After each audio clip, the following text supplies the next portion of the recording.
एक और अहम खबर है, पाकिस्तान स्टॉक मार्केट में मंदी बरकरार। 100 इंडेक्स में 374 पॉइंट्स की कमी, इंडेक्स 43,144 की सतह पर आ गया है। पाकिस्तान स्टॉक मार्केट में मंदी बरकरार है और इंडेक्स 43,144 की सतह पर आ गया।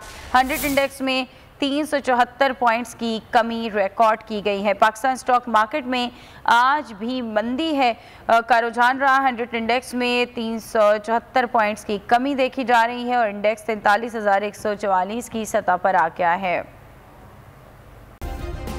सब्सक्राइब करें और बेल दबाएं ताकि कोई खबर रह न जाए।